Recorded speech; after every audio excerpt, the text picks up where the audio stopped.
there is definitely capital out there for deals in the Puget Sound region. Now, I don't think that's the case in across the country in every market. I think the theme last year was pencils are down. We're not buying, but we're waiting for the right opportunity. Now it's like, hey, we got to play some money. Right? Yeah. Good day, Industrial Advisors listeners, and thank you for tuning in. If you have not subscribed, please do so by clicking subscribe wherever you podcast. Click the like button and hit the bell if you want notifications of when we put up new content. Leave us a comment about anything we discuss here today or general comments about the show. Now, let's get into it.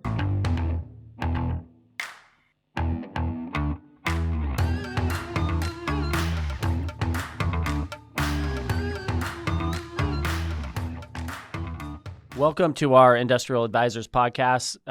Bill Condon and Matt McGregor. We are doing our Q1 review of the Puget Sound market. Q1's gone by fast. It has. Lots of action, lots of different things going on. Let's talk a little bit about absorption. Let's start there and what's going on with the absorption in the Puget Sound region.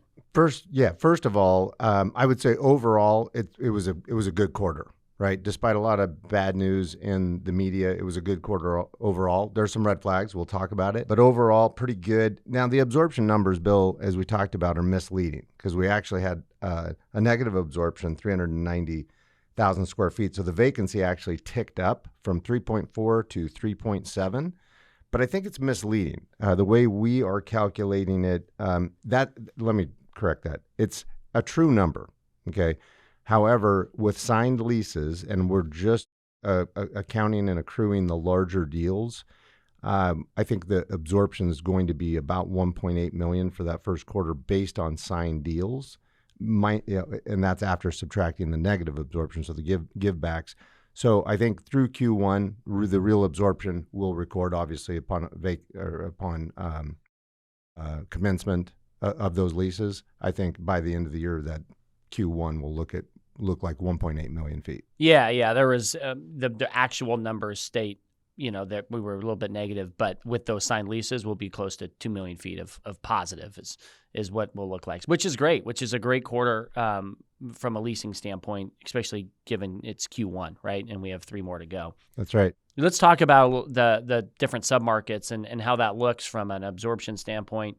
South Seattle close in's sitting at about 6% vacant. They had a negative absorption of about 400,000 feet, which isn't surprising. And we've talked about that. I think Seattle's going to bounce back, but there's certainly some concerns there I do believe that's the highest vacancy in my career in South Seattle. At the same time, it's the first time in my career that we've dumped a bunch of new product there, right? So you have a bunch of new product that's never been there. So that's one of the key reasons why that vacancy has gone up. It will absorb, it will come back, but that's concerning. We've never seen Seattle vacancy that high, and the rate expectations in that market are the highest in our entire region. Yeah, that's right. The east side was, gave back 90,000 feet, which isn't substantial. North end about the same, gave back about 90,000 square feet. Again, really not that big of a deal. The valley was pretty flat from an absorption standpoint, pretty much on track. Agreed. And then Pierce County had a positive absorption of about 180,000 feet. That number will really be a lot higher when those leases get recorded. So that'll be the market. I think that's the outlier from an activity standpoint. That's right, because the majority of those large deals inked in Pierce County. Yep, and then Thurston County had about 90,000 feet of positive absorption, bringing that vacancy rate only to about 2.2%, which is awesome. That's right.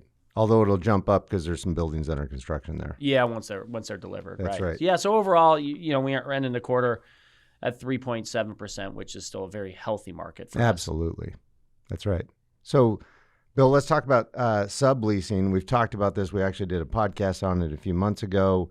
It was up 82% last year. It's up another 85% this quarter, but only 1.8 million feet.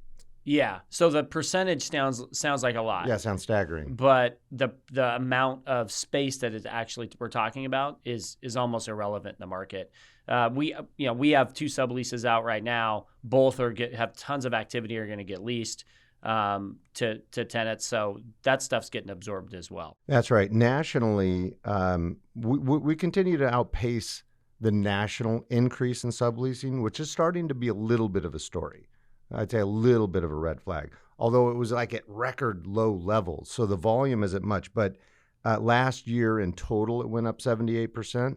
And this past quarter, it went up 26% from 58 million to about 78 million feet nationally. So still very small numbers, but we're starting to get quarter after quarter pretty good increases. So if this continues, it'll probably be a story in a year from now, right? Yeah, I agree. With that. And I think some of the fundamental core markets are going to do well from that standpoint. You may see some of those subleases and tertiary markets sit for a while longer. Yeah, in our market, I would say the subleasing, it disappears. It gets, even though it keeps coming online, it's a very small number. It's less than 1% of our total inventory. Yeah. So it's nothing, and it's getting taken. I feel like every time we see one come out that's of size, it gets gobbled up. Yeah, I mean, we had one in Fife. We launched 2 weeks ago. It's at lease signature, right? Yeah, so it sounds like the big one that Costco moved out of in Kent was backfilled as well. Yeah.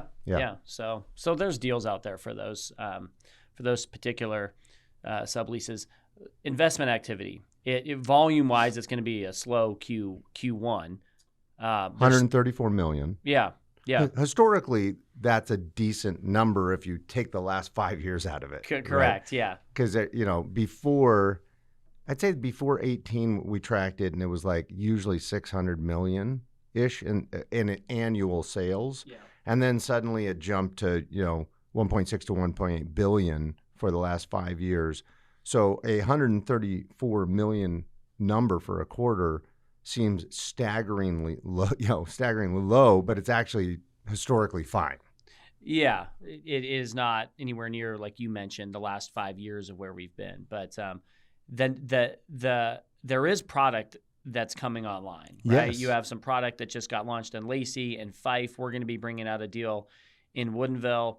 And certainly you and I have people coming into our office and calling us saying, hey, we're back. We want to place capital. So there is definitely capital out there for deals in the Puget Sound region. Now, I don't think that's the case in across the country in every market, but for markets like the Puget Sound, there's capital out there that wants to be placed, and the big thing I think is WALT, right? Everyone's still looking for that kind of magic 2 to 3, 3.5 years of WALT left on it.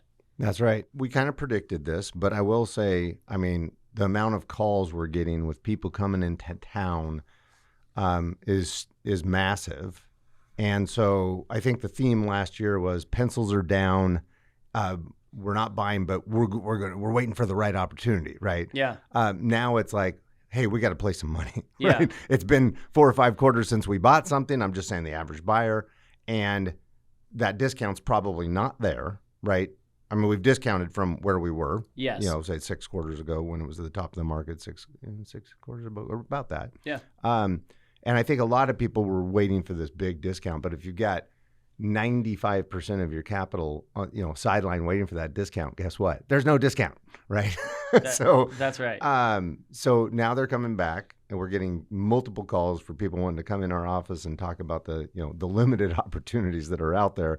But to your point, it seems like, we're pitching on deals, people are absolutely going to start selling. And so that number should start to really jump up mostly in Q3 and 4.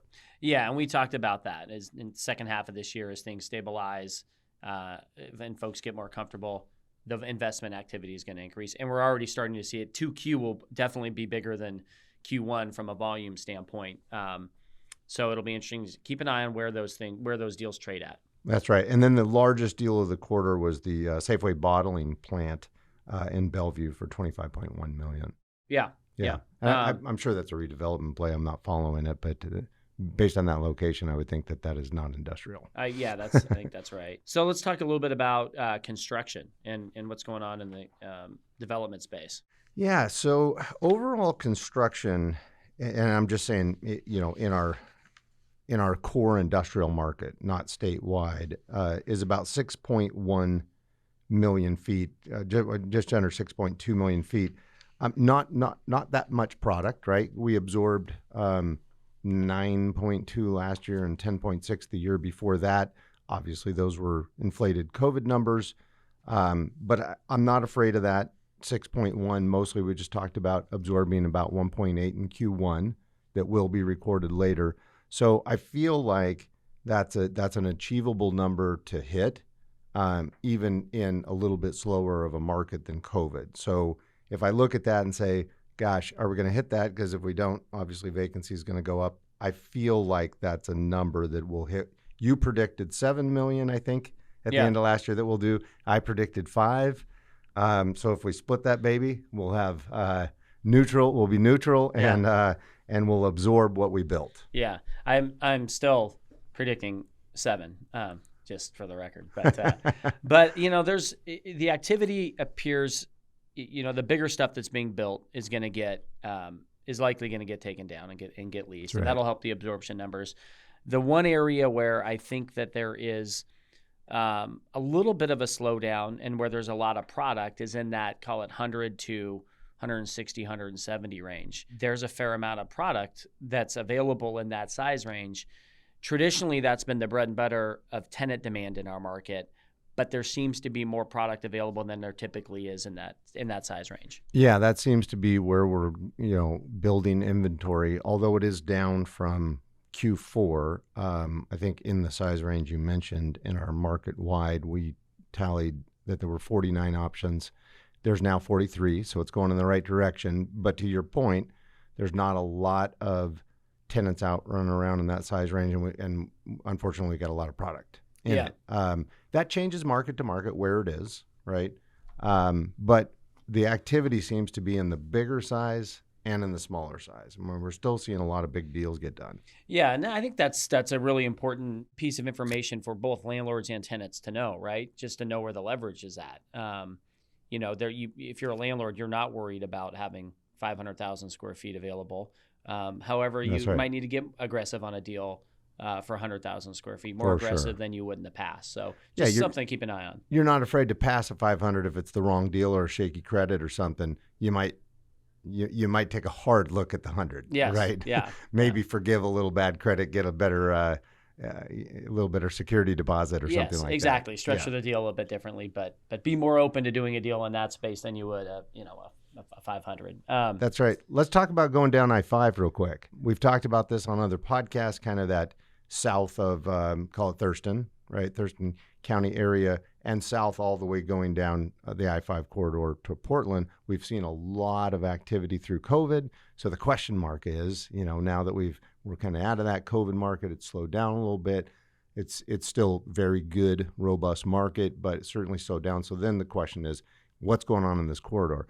I've actually been pleasantly surprised with the activity down it. Pantone's been incredibly successful down that way. Mm-hmm. Trammell Crow and Exeter have taken some, big bets down there, and so far everybody looks like they're doing well. Exeter obviously did that deal, and Pantone's done several deals down there. And it'll be interesting to see what happens with the labor pool as it's small and as these products get built and online.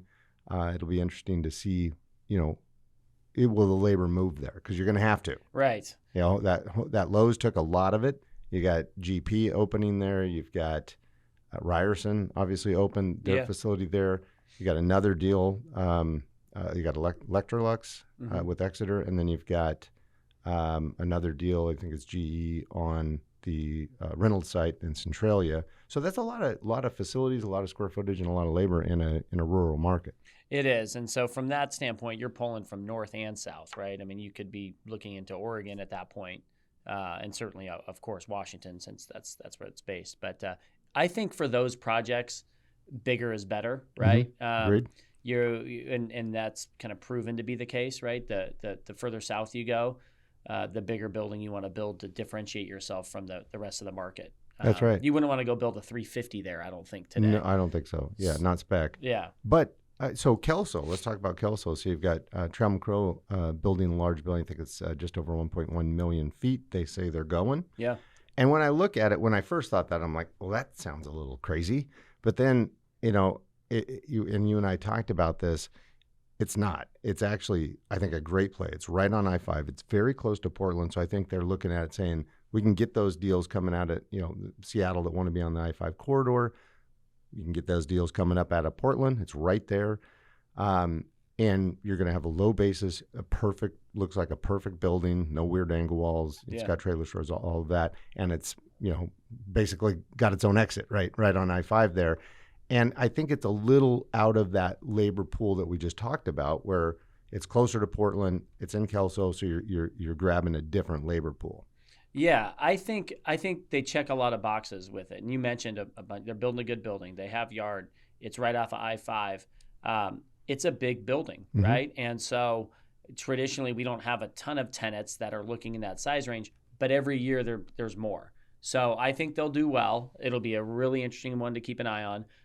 But I would move forward if I were them. Yeah, mostly we know the tenant activity has taken, it looks like a couple of the buildings at Fred 310. Wouldn't be surprised based on kind of what's going on out there if we don't see a deal on the bridge building, the million footer. Yep. Or at least half of it. So based on that, I think they might be alone for a little while, right? Yeah. And that's a nice little window to have and for sure. Try and go secure a deal. So we'll keep an eye on that. Let's talk about port activity because we're down a little bit here. Yeah. Now, again, we talk about the absorption numbers shouldn't be shocking because, we had a negative absorption, but not really. I think the same thing on the port activity. If you look at the port activity year over year, quarter over quarter, same quarter last year, we're down 23% in overall port activity and TEUs. And so that seems like, oh my gosh, but I'm not a port expert, but I can you kind of are. I mean, but I did study the numbers to go, well, gosh, it doesn't feel like it's impacting demand and warehousing. So why is this number? We should be going, oh, there's a lot of bleeding performers and empty buildings if you're down 23%. Well, Prince Rupert is way up. That's just our neighbors to the north. So that port's way up. Mexico's way up, and Savannah's way up. Okay, I think that product that was going to get railed out east anyway is what we lost to other ports that are cheaper, quicker. With the Panama Canal expansion, as Savannah's really been gaining a lot of stuff that would have gone on the West Coast now, East Coast, because it was hitting our west ports, whether at LA, Long Beach, Seattle, or Tacoma, and then getting railed out. It's now getting shipped out. And so I think we lost volume that was getting mainly set on rail cars and out of here and not in warehouses anyway. So the number seems, oh my gosh, scary, but I don't think it's impactful to vacancy. Yeah, similar to how we talked about subleases. Exactly. Yeah, that's right. Yeah, so it's been if you just look at the pure numbers from a volume standpoint in leasing absorption and investment activity, kind of a slow quarter. Q2 is going to really make up for that from a number standpoint. So we talked a little bit about tenant activity, a little slower in that 100 to 180 range. Good activity in the bigger box market, which will help with absorption. So Q1 was good. I think quarter two is going to be really strong from a volume investment standpoint with the deals that are out on the marketplace. Right. It'll be really curious to follow where these deals are going to trade at. I think they'll do well. And then, on the tenant side, the absorption numbers should be really solid with those deals that just got inked and those tenants occupying those buildings. So agreed. It should be a good second quarter, and first quarter was good. Absolutely. Well, thanks everybody for listening. Industrial Advisors, that's a wrap. Thank you.